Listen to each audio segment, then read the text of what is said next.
What's good? It's the Big Capone, BCE DT checking in. Once again, right here on the Black Currency Exchange Network, the one and only home of more black everything. So, y'all got to know season 2 is dropping May 5th, 7 p.m. Central Standard Time. So, make sure that if you're not subscribed, get subscribed right now. Season 2, episode 1 drops tomorrow. If it's not tomorrow, then whatever day it is, it's dropping with my boy Motley. So make sure that y'all go watch that. Unfortunately, like I said, y'all gonna see it in the episode. The first part of it had got cut out, so we only got the second half of the show. But it's still a really dope episode, so make sure that y'all go watch that. And we got a lot more episodes coming, dropping. A lot more shows coming and dropping. So make sure y'all stay updated. Hit that notification bell.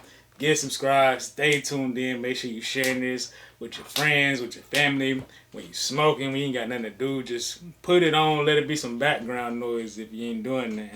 But it's a great show. It's a great season. And these are some of my favorite episodes from season 1.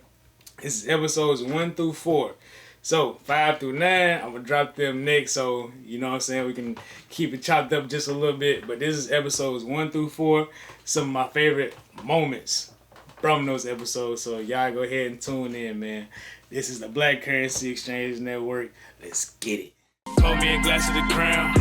On the 2 cubes in the brown. Don Luciano in town. Top of your boys about down. Loyalty all in my circle.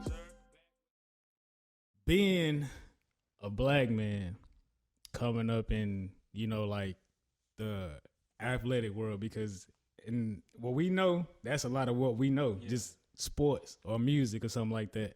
So what is it like getting to that second level of, getting to that peak level of like success? And it wasn't even a success. It was like I accomplished a goal. It was like only way I felt like I'd have been successful if I'd have been in the league more than 8 years. Then I feel like I was successful. I did what I came here to do. I played in the league more than what I expected to play. Then I felt like I'm more successful. Then I could just do what I want. That's very interesting for you to say. So, like a lot of us, a lot of black males, like we chase those dreams, but we don't ever get there. And for you to say like that was a goal rather than, you feeling more accomplished, like that's big, and a lot of people can't really differentiate that, because once they get to the other side, it's like, I done made it. You know what I'm saying? I'm there. You ain't made it yet. You gotta go through training camp. You gotta go through all these other players. So by you thinking you done made it, you gotta go through all these players. You still got training camp. You can get cut right after. You can get cut your first day. I done seen it happen my first. Oh man, I kid you not, it was a dog. But I was talking to this dude one day. The next day he was gone. I said NFL real. They get you in, get you out. They want the best of the best. And I kid you not, man, it was like, bro, it's some good people in the NFL, but it's politics, bro. It's business. People ain't good as how they think they is. They not.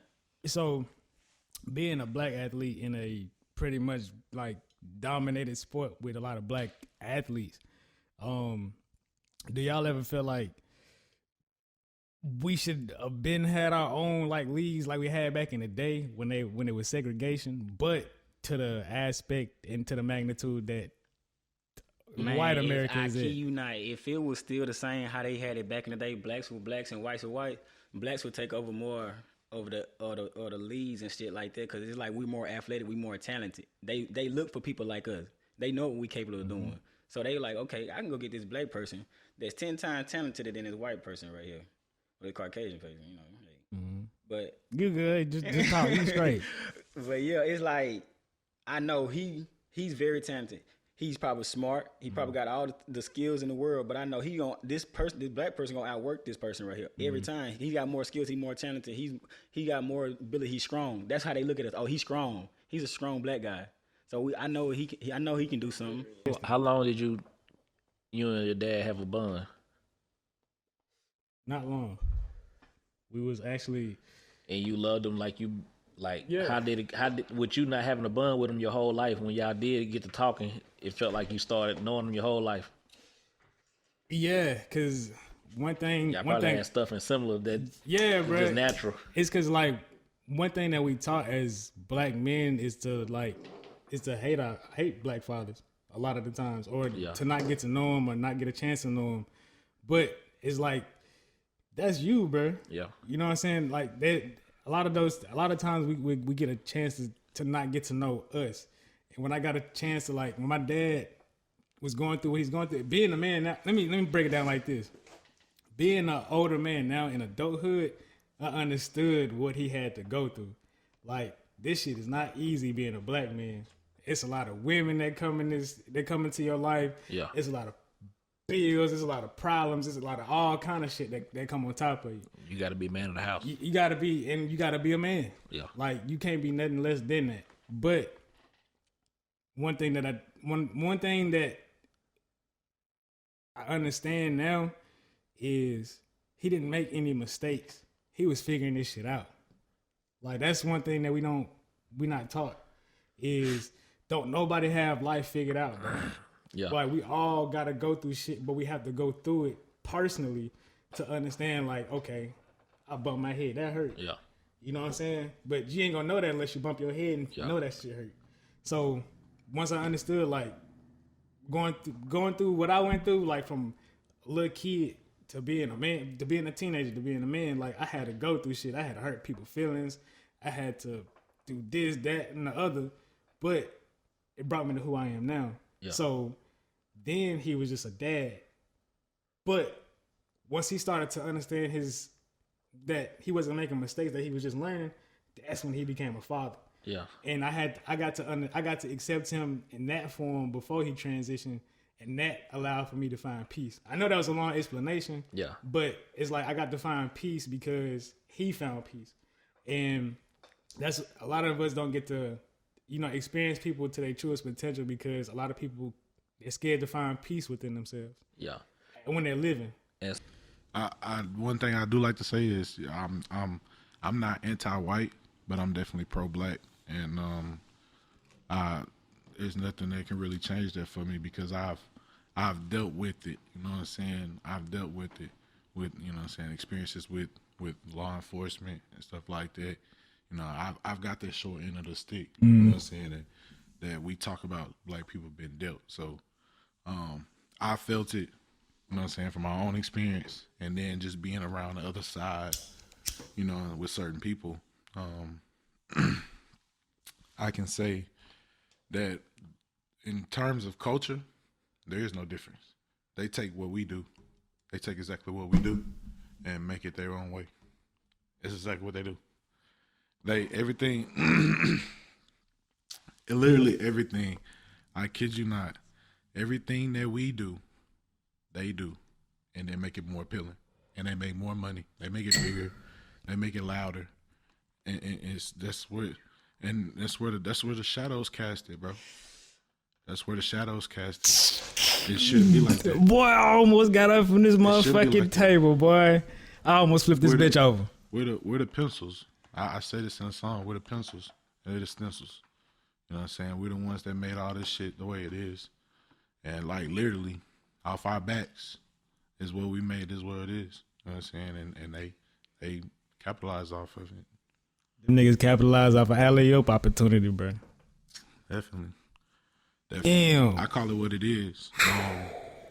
I call it what it is. I don't sugarcoat it. I call it what it is. And from my eyes, I done dealt with it. Both sides. Dog.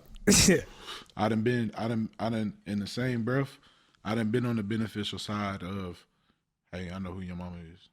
Hey, okay, cool, I know who your mama is. Yeah, we're going to let you ride. We're going to let you go. And then I've been on the side of,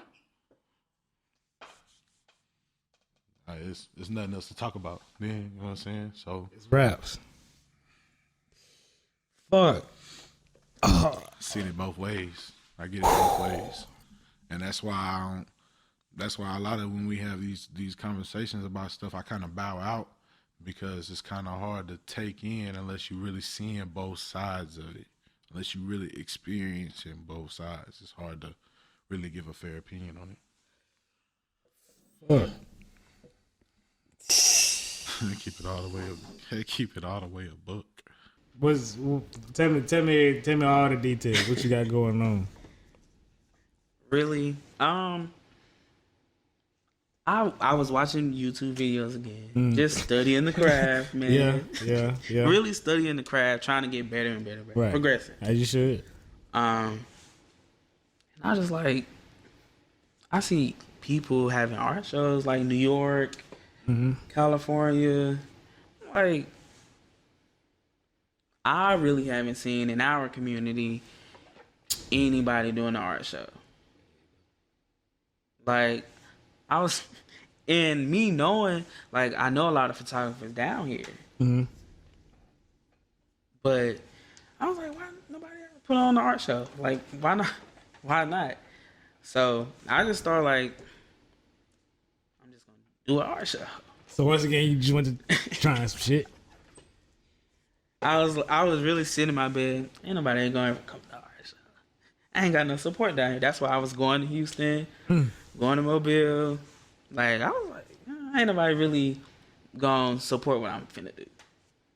But I started meeting with some good people that I met in the past. You were one of them, actually. Appreciate that, my brother. I came up under you, like, you were the one that actually responded. Appreciate that, my boy. So that was a good step for me. I worked with Brianna before, time after time. So, like, she was supportive of it. She dope. Very I dope. worked with her once. She was mad dope. She mad. Yes. Dope. Mad dope. So that was a great time. And I was just like, I kind of want to include just more than me. Like, why not set this platform for, like, not just me? At least the people that I know I worked with that's doing something, why not put them on? Yeah. That's just my thing. That's love. So you were the first person I hit up. I was like, yeah, I'm trying to do an art show. You know, if you down for it. No, I was already with it. Just let me know. And then I hit her up right after, you know, I'm trying to do. Both of y'all responded the quickest. I was like, okay. Hey, I know what it feels like to not get support. You know what I'm saying? Just starting off. Because a lot of people don't know, or, you know, have that guidance or have somebody, you know, that just already got the game because motherfuckers want you to pay $15 million goddamn dollars to tell you $15 worth of game. Like, cuz, I could have looked this up on YouTube, my boy. That's what I'm saying. But YouTube. But people, you know what I'm saying, such as myself, and you know what I'm saying, I know I got other counterparts that do so.